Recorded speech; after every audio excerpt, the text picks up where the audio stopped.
Hello students, welcome to our online classes. Students, today we will read our SST books. Fourth chapter, The Age of the Vedas. Let's see. Religion, it means धर्म. तो जो ऋग्वेदिक काल में लोग थे उनका धर्म क्या था? The hymns of the Rigvedic are in praise of various gods.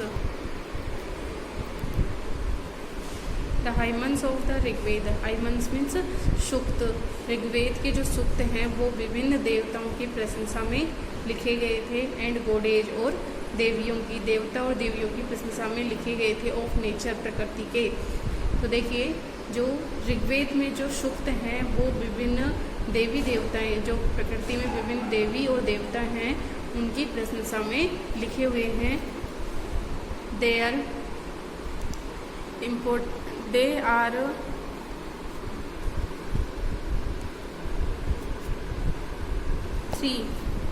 Three gods are more important. तीन प्रकार के देवता बहुत महत्वपूर्ण हैं. अग्नि के देवता कौन है? The God of fire. जो आग के देवता हैं उन्हें अग्नि बोलते हैं. इंद्र जो द वॉरियर गॉड, ये युद्ध के देवता हैं. एंड सोम, और जो सोम देवता हैं वो हैं ए प्लांट. सोम जो देवता क्या है? प्रकृति का एक पौधा है Soma. A plant from which special drink was prepared. जो सोम है ये एक विशेष पौधा है जिससे कि एक विशेष प्रकार की पेय ड्रिंक में शराब बनाई जाती है. तो इन तीनों की वहाँ पर इनका ऋग्वेद के सूक्तों में वर्णन है. The hymns are in old और वैदिक संस्कृत. जो सूक्त हैं वो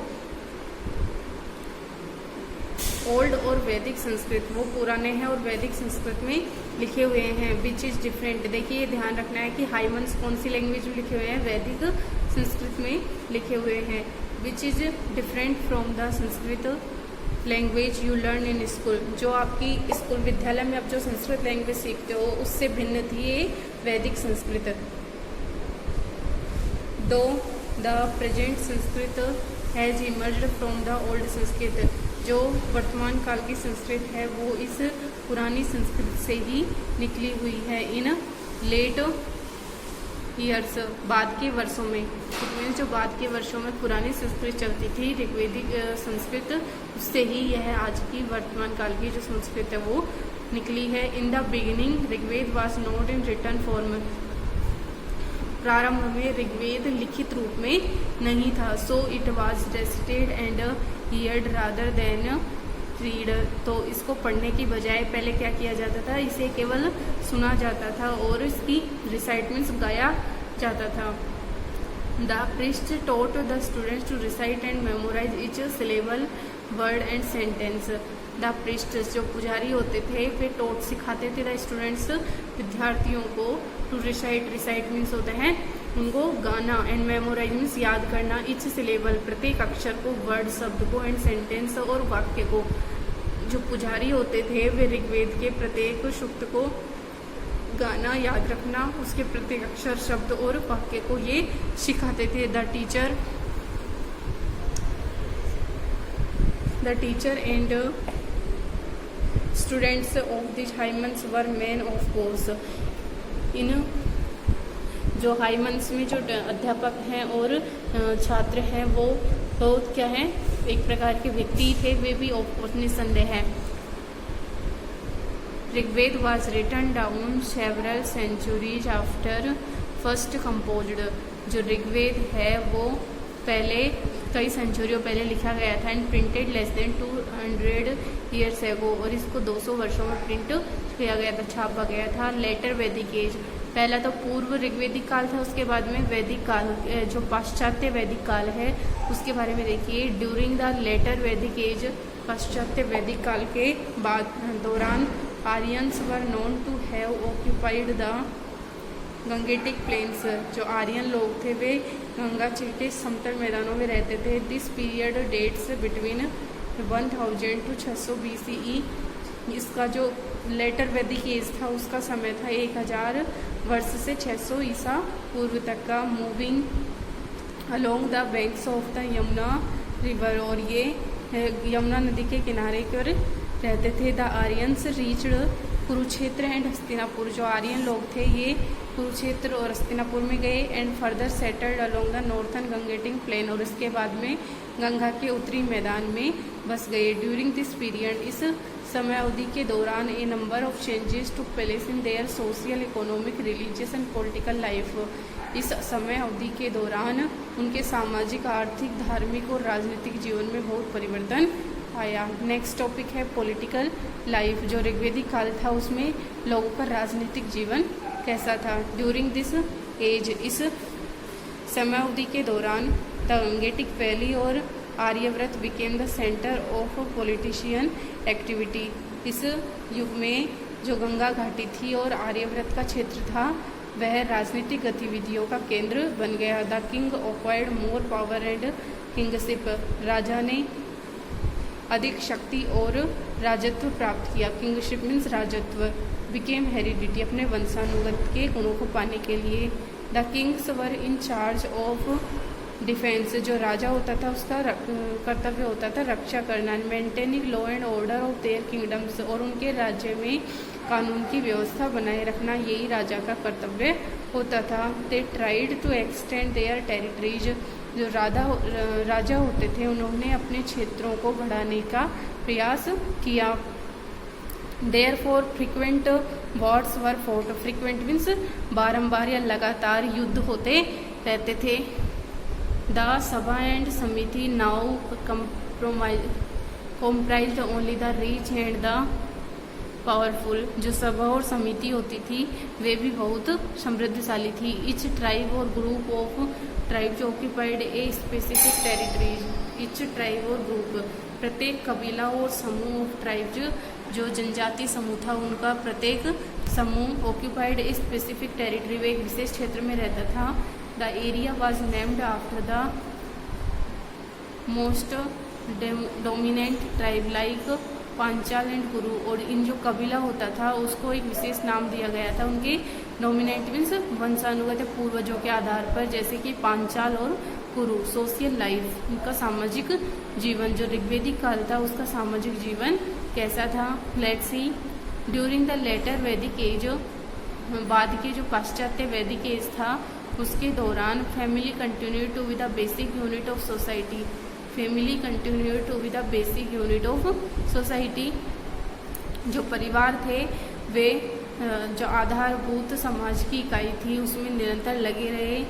while sacrifices and yajnas were considered sacred in the early Vedic age. और लेकिन जो बलिदान थे और योजनाएं थी वे निरंतर इस काल में समझी जाने लगी। As well in the later Vedic age sacrifice became very complex. जो पाश्चात्य वैदिक युग था उसमें बलिदान बहुत ही कठिन हो गए। Now animals were sacrificed on a large scale. अब पशुओं का बलिदान काफ़ी मात्रा में किए जाने लगा। विद ए ब्राह्मण पृष्ठ ऑफिसिकेटिंग कर्तव्य पूर्ण करने के, एक जो ब्राह्मण पुजारी होता था वह अपना कर्तव्य पूर्ण करने के लिए स्पिरिचुअल प्रैक्टिसेज, आध्यात्मिक अभ्यास बेस्ड ऑन डिफरेंट रिचुअल्स, जो विभिन्न रीति रिवाजों पर आधारित था। And set of instruction guiding them were called कर्मकांड और डिफरेंट रिचुअल्स, विभिन्न रीति रिवाज एंड सेट ऑफ इंस्ट्रक्शंस और निर्देशों का समूह गाइडिंग दैम, वो उनको निर्देशित करता था, जिन्हें क्या कहते हैं, कर्मकांड कहते हैं। सोशल क्लासेज इट मीन सामाजिक वर्ग। The Kshatriyas were Kings and warriors, जो क्षत्रिय लोग थे वे राजा और योद्धा हुआ करते थे। The Vaishyas were traders, artisans and farmers, और जो वैश्य लोग होते थे वे व्यापारी, कलाकार और किसान होते थे। The Shudras were the uneducated workers, और जो शूद्र व्यक्ति होते थे वे अशिक्षित श्रमिक होते थे। Who served the other 3 caste, जो अन्य जो 3 कास्ट थी कौन थी, प्राइस्ट वाली, वो ब्राह्मण, क्षत्रिय और वैश्य, उनकी क्या करते थे, सेवा करते थे। कौन, शूद्र जो लोग होते थे वो इन 3 कास्ट की सेवा करने का कार्य करते थे। 1 द 4 स्टेजेज ऑफ लाइफ, जीवन के 4 स्तर। The Aryans had introduced A strict code of discipline in their life, जो आर्यन लोग थे उन्होंने अपने जीवन में डिसिप्लिन मीन्स अनुशासन का एक कठोर नियम चलाया, which they had divided into 4 stages, जिनको 4 भागों में बांटा गया। दिज वर ब्रह्मचर्य और स्टूडेंट लाइफ। उसमें प्रथम कौन सा था? ब्रह्मचर्य या फिर विद्यार्थी जीवन होता था ब्रह्मचर्य का। उसके बाद था गृहस्थ आश्रम और फैमिली लाइफ। जो गृहस्थ होते थे वे पारिवारिक जीवन जीते थे। और वानप्रस्थ और life as a hermit. Hermit means तपस्वी या सन्यासी, और वानप्रस्थ में एक सन्यासी का जीवन जिया जाता था। एंड फाइनली सन्यास, और अंत में सन्यास मिल जाता था। It was the stage of total renunciation. यह रिन्यूएंशिएशन मतलब परित्याग, यह समस्त स्तरों का परित्याग करने का समय होता था। कौन सा? सन्यास आश्रम। To lead a life of service and preaching. जीवन को सेवा और उपदेश में लगाने के लिए। There was a decline in the status and dignity of women during the later Vedic age. There was a discipline in the status and dignity of women. इसके बाद में जो ऋग्वेदिक पाश्चात्य ऋग्वेदिक काल था, इसमें महिलाओं की जो आदर सम्मान था, उनकी स्थिति थी, उसमें कमी आ गई थी। Women were not allowed to participate in public affairs. महिलाओं को अब जो सार्वजनिक मामले थे उनमें अधिकार लेने का कोई भी उनमें किसी भी तरह से भाग लेने का उन्हें कोई अधिकार नहीं था। They could not own property, और उनके पास श्रम की कोई संपत्ति नहीं थी। द प्रेजेंस ऑफ वाइव्स, पत्नियों की अनुपस्थिति। ऑन रिलीजियस सेरेमनीज, धार्मिक समारोह में पत्नियों की अनुमति। Was no longer consider important, उसे भी महत्वपूर्ण नहीं समझा जाने लगा। Education. Have you hear the story of Eklavya. क्या आपने एकलव्य की कहानी सुनी है? द ट्राइबल व्यू, एक जनजातीय लड़का था। Who was refused education by गुरु द्रोणाचार्य, और उसको गुरु द्रोणाचार्य ने शिक्षा देने से मना कर दिया। एज पर द सोर्सेज, लेकिन स्रोतों के अनुसार education was limited to the 3 upper caste. स्रोतों के अनुसार जैसे कि शिक्षा ऊपर के जो 3 कास्ट थे उनके लिए ही अवेलेबल थी। तो peoples stayed with their teachers at the Gurukul.